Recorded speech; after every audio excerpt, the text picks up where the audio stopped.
네, 안녕하세요. 안녕하세요. 네, 안녕하세요. 오늘은 해외 주식을 담당하고 있는 서영재 연구원님과 함께합니다. 네, 연구원님 오늘 어떤 주제 가지고 오셨나요? 오늘 가져온 주제는 이제 메타버스입니다. 오, 네. 이제 소셜미디어 기업들이 왜 메타버스로 확장하고 있는지에 대해서 설명을 드릴 거고요. 최근에 메타 플랫폼스 주가가 좀 조정을 받았는데 이게 메타버스와 관련해서 어떤 함의점을 가지고 있는지 연결지어서 말씀을 드리겠습니다. 그럼 이 메타버스 정확히 어떤 건지 설명 부탁드릴게요. 이제 메타버스 같은 경우에는 사회, 경제, 문화 활동이 이루어지는 가상 세계를 의미한다라고 보시면 됩니다. 메타는 이제 가상을 의미를 하고요. 유니버스가 이제 세계를 의미하는데 네. 그걸 합친 단어라고 보시면 됩니다. 이제 크게 네 가지로 구분이 됩니다. 가상 세계, 증강현실, 라이프 로깅, 그리고 미러월드로 구분이 되는데요. 네. 이제 주로 이제 예를 들어서 말씀을 드리면 가상 세계 같은 경우에는 로블록스, 증강현실 같은 경우에는 포켓몬고, 이제 미러월드 같은 경우에는 구글 어스나 라이프 로깅 같은 경우에는 익숙한 이제 싸이월드를 나타낸다라고 생각하시면 됩니다. 네. 근데 이제 소셜 미디어 기업 같은 경우에는 이제 이 라이프 로깅하고 가상 세계를 연결 지으려고 하고 있다. 그래서 이제 소셜 미디어 기업들이 메타버스로 좀 진출을 하고 있는 상황입니다. 네, 그 소셜 미디어 기업들이 메타버스로 진출을 하려고 하고 있는데 이 기업들이 메타버스에 적극적으로 나서는 이유가 있을까요? 네, 가장 큰 이유는 어린 연령층을 좀 확보하기 위해서입니다. 네. 미국 성인 소셜 미디어 이용 비율을 이제 살펴보면 네. 성인 같은 경우에는 70%를 기록을 하고 있는데 이게 2017년부터 좀 정체 상태이거든요. 그리고 이용 시간 같은 경우에도 일간으로 한 140분 정도를 이제 사용을 하고 있는데 이 시간은 유지된 반면에 이제 경쟁자들은 계속해서 들어오고 있습니다. 네. 그래서 이러한 점에 있어서 어린 연령층으로 좀 확대를 해야 되는 상황이고요. 네. 다만 이제 이 어린 연령층들 같은 경우에는 이제 우리가 익히 아는 로블록스가 좀 많이 차지를 하고 있습니다. 반면에 여타 소셜 미디어 기업 같은 경우에는 이 사용 시간이 되게 적은 상황이다라고 보시면 될 것 같아요. 네. 그래서 이 연령층이 좀 새로운 시장이기도 하고 향후 미래의 소비층이기도 하다 보니까 네.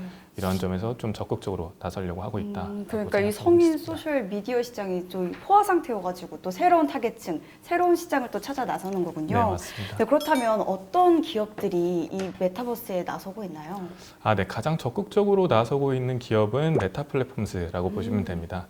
이제 사명을 변경한 거에서도 이러한 네. 의지가 좀 드러난다라고 그러네요. 보고 네. 있고요. 이제 가장 크게 이제 세 가지를 하고 있습니다. 이제 첫 번째는 콘텐츠고요. 두 번째는 이제 디바이스, 세 번째는 플랫폼인데요. 이제 먼저 콘텐츠 측면에서 말씀을 드리면 기존에는 이제 로블록스나 마인크래프트 등이 이제 게임을 기반으로 해서 성장을 했다 보니까 2019년부터 비트게임즈라는 게임사를 인수를 했습니다. 네.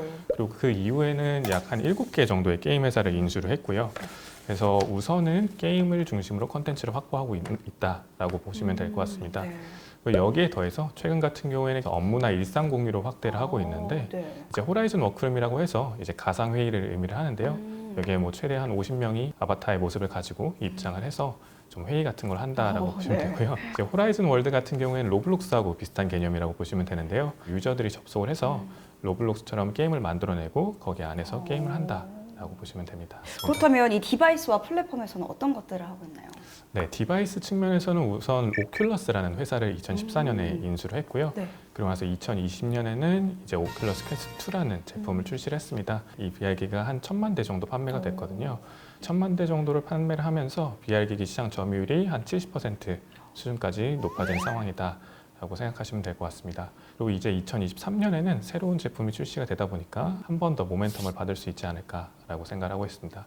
이 부분이 좀 디바이스 측면이었고요. 네. 플랫폼 측면에서도 새로운 걸 좀 하고 있습니다. 네, 뭐죠? 네, 이제 메타 플랫폼스 같은 경우에는 페이스북이나 인스타그램 같은 자사의 앱들을 주로 서비스를 해왔었는데 최근 같은 경우에는 다른 회사에서 만든 애플리케이션도 자사의 스토어에 넣어서 판매를 하고 있거든요. 그걸 이제 메타퀘스트 스토어라고 부르는데 이러한 점에서 이제 기존과는 다르게 플랫폼의 개념을 조금 더 확장하고 있다. 이렇게 생각하시면 될 것 같습니다. 네. 이 메타 플랫폼스가 메타버스에 적극적으로 나서고 있는데 실적 발표 이후 오히려 주가는 곤두박질을 쳤습니다. 네, 이 맞습니다. 이유가 어떤 이유에서일까요? 네, 주가가 거의 약 30%가량 네. 조정을 받았는데요. 우선 뭐 큰 이유가 두 가지 정도 있다라고 보는데 이제 첫 번째 이유는 비용 증가 때문이었습니다.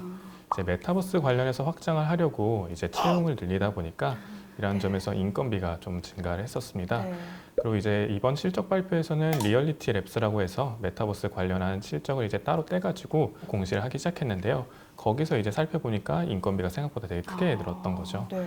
근데 이제 올해 같은 경우에도 이제 유럽에서 신규 채용을 1만 명 가량 한다라고 발표를 했기 때문에 아마도 비용이 더 늘어날 것으로 보여지고 있습니다. 그리고 이 비용 측면 외에도 투자가 더 크게 늘어날 것이라고 예상이 되고 있거든요. 작년 같은 경우에는 이제 200억 달러 정도로 투자를 했었습니다. 근데 올해 같은 경우에는 최소 90억 달러, 원화로 약 10조 원 이상 투자를 늘릴 거라고 생각하시면 될 것 같습니다. 그래서 이런 점에서 비용이랑 투자가 늘다 보니까 이제 매출은 안 나오는데 이런 네. 부분들이 좀 걱정이 되고 있다라고 생각하시면 될 것 같아요. 아, 그렇군요. 근데 이런 비용이나 인건비, 투자 비용 이런 거 말고도 또 이 메타버스 주가가 떨어진 이유가 있을까요? 사실 경쟁력 측면에서 좀 이슈가 있었습니다.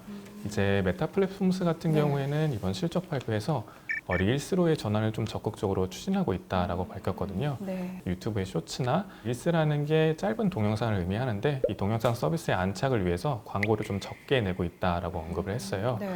근데 이러한 점들이 사실상 기존의 메타 플랫폼스가 갖고 있던 장점들이 좀 희석되는 국면이 아닌가라는 우려를 좀 낳고 있습니다. 이제 페이스북이나 인스타그램 같은 경우에는 주된 소통 방식은 이제 지인들과 소통을 하는 거였거든요. 근데 이제 짧은 동영상 같은 것들이 들어오면 지인들보다는 이제 모르는 사람 위주로 이제 포워딩이 되다 보니까 과거의 강점이 희석될 수 있다라는 우려가 커지고 있는 것이라고 생각을 하고 있습니다. 아, 네. 그래서 주가가 조정을 받았던 거군요. 네, 맞습니다. 그래서 과거에 이제 경쟁력을 갖고 있던 부분들이 희석될 수 있다 보니까 네. 메타버스로의 확장이 좀 중요해지고 있다라고 생각하고 있습니다. 아, 네. 그렇다면 이 향후 메타 플랫폼스의 어떤 측면을 또 주목해 봐야 될까요? 네, 이제 메타 플랫폼스가 매출은 좀 정체될 것으로 예상되는 가운데 이제 비용이 늘어나다 보니까 주가가 큰 폭으로 조정을 받았거든요. 네. 그래서 앞으로는 이익 창출 능력에도 불구하고 주가가 조정을 받았다 보니까 단기적으로는 이제 릴스가 좀 안정적으로 이제 안착할 수 있는지 봐야 될 것 같고요. 네. 장기적으로는 이제 메타버스라는 플랫폼이 성공적으로 이제 일상생활에 들어올 수 있는지 확인을 해봐야 될 것 같습니다. 네. 그래서 향후에 좀 주목해 봐야 될 거는 리얼리티 랩스 사업 부문의 실적이 좀 꾸준히 성장하는지 혹은 이제 메타버스라는 게 이제 어른 연령층을 확장할 수 있는지 봐야 될 것 같고요. 네. 이런 과정에서 이제 메타 플랫폼스가 현재 보여주고 있던 이익률을 유지할 수 있을지 봐야 될 것이라고 생각하고 있습니다. 그래서 메타 플랫폼스 같은 경우에는 향후 1년에서 2년 사이가 되게 중요한 시기가 될 것이다 라고 생각을 하고 있습니다. 연구원님이 짚어주신 부분들 잘 체크해서 살펴보면 좋을 것 같네요. 네, 여러분의 스마트한 투자를 돕기 위해 준비한 투자 탐구 생활, 오늘은 메타버스에 대해 이야기 나눠봤습니다. 그럼 안녕. 구독 꾹